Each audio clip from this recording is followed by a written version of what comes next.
Hi, my name is Katie, and I am the driver for the session, and I'm here with. Hi, my name is Warning. I'll be navigating this session.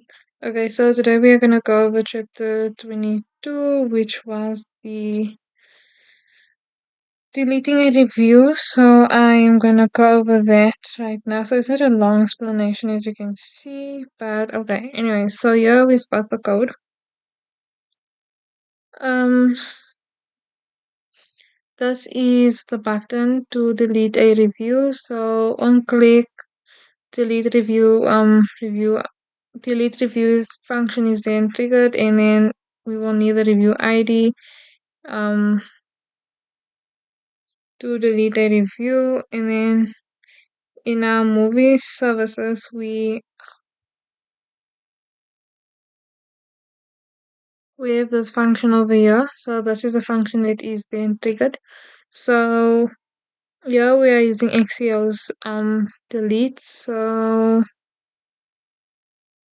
over here, so basically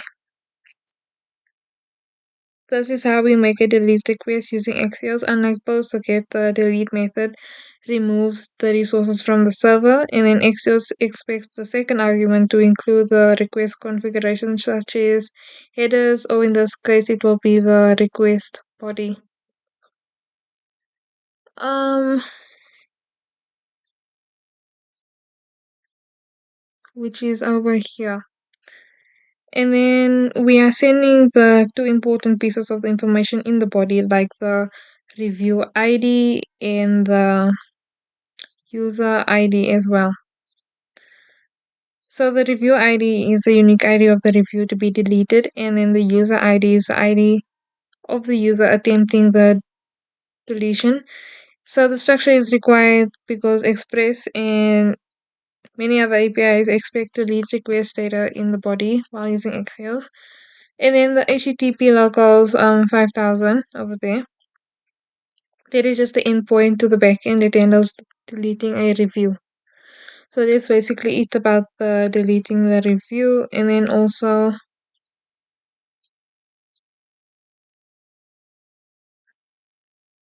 I added a function to install the server, but let me start it.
Just fix this error.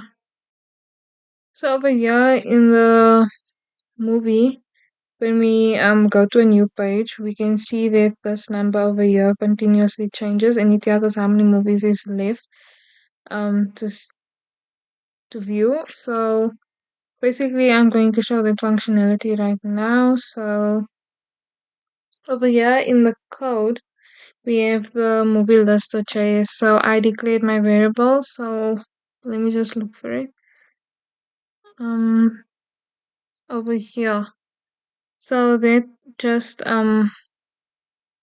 is React hooks in the city where we declare the top result. So the total results is the state variable that tells the current total number of movies, and then the set total results is a function that allows us to update the total results. And then the use state 100 just sets the initial value of the top results to 100 as a default. And then we added a function. Let me just get this. So here we have a simple function So this is how the movies then basically calculated to see how many movies are left to view. So we've got the total result, and the total result is the number of movies available from the backend, and then the current page plus one. The current page is when the user is on. We add one because indexing starts at 0, and then the entries per page is how many movies are shown per page, and then we multiply them to get how many movies have been shown so far, and then we subtract the total to get what's left. So basically that is about it, about everything that has been done for that, and that is it for chapter 22. Thank you for watching.